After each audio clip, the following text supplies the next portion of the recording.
We're here at the Intel Extreme Masters World Championship with Greg Fields. We're going to interrupt him a little bit as he watches the other group, the one he didn't play in. Greg, you finished second in the group. You were named, obviously, as a Code S player, as a top favorite to win the group. Is this a surprise for you that you didn't win the group? Honestly, I kind of expected to lose to both IdrA and Ace, so the fact that I got second place, like I thought I would get the third seed if I was lucky. So getting the second place, obviously it's disappointing to lose to Ace, but I'm pretty happy with it. Is there anything, I mean, you expect to lose to a couple of players in the group stage as early as that, and I mean, you're said to be the #1 contender. Do you see yourself as the #1 contender, or at least as a player who's among the top 3 guys that will lift the trophy at the end of the event?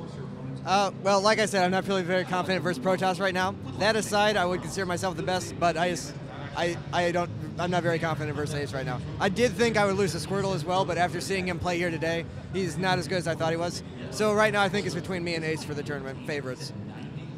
What was the biggest surprise for you so far from what you have seen?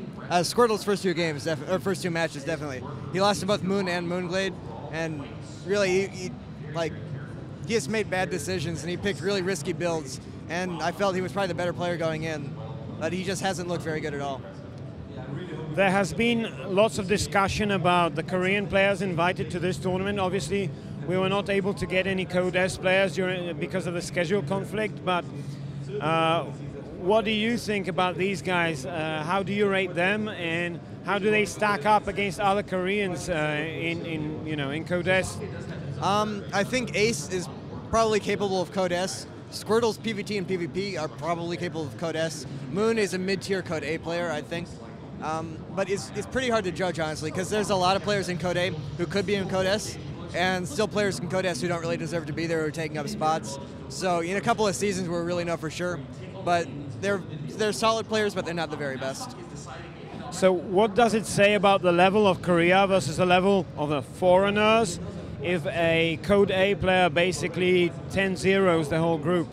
Well, I'm not sure about his games versus Protoss and Terrans, but against me and Moro, he had this Phoenix opening that we hadn't really seen before. It caught us off guard, and honestly, his AVP is really difficult right now. So I don't think those are really too indicative of skill level, but Korea is definitely a step ahead of the foreigners right now. Understood. And general question maybe about StarCraft 2 and the state of the game, because in Brood War, we see a lot of crazy turnarounds. The situation can turn like this. We don't really see those like on the nice edge situations, either win or lose, or either turns around completely. The situation doesn't turn around as wildly as in StarCraft 1.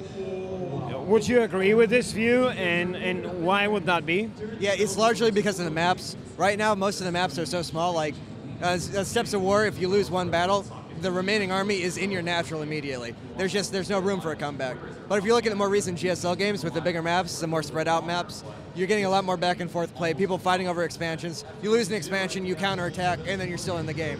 So there's a lot more back and forth with the big maps, and I think that'll solve that part of the game pretty well.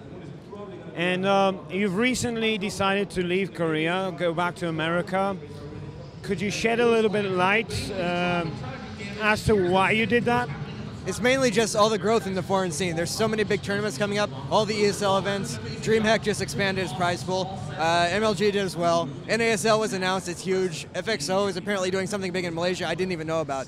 It's just, there's so many big events, and even stuff outside of tournaments, like content, videos, TV shows even.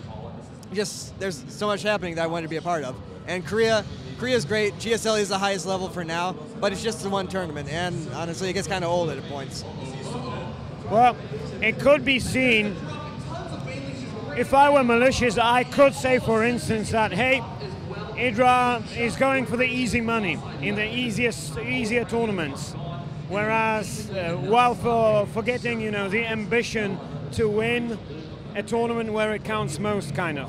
A malicious person could say that, or one of your haters could say that you're going for the easy money. Well, I don't know. I just had my best run ever in GSL. I got to the round of 8. I 3-0'd my round of 16 group, and I lost to Jinra under pretty bad circumstances. So that seems like kind of a weird situation to want to run from. But really, no, it was a positive decision. It was based on the fact that I want to be part of foreign esports, not because I want to get away from Korea. It's just, like all those tournaments I listed, they're happening, they're huge, and foreign esports is really growing right now. It would be kind of silly for me to ignore that. Thank you very much. Thank you.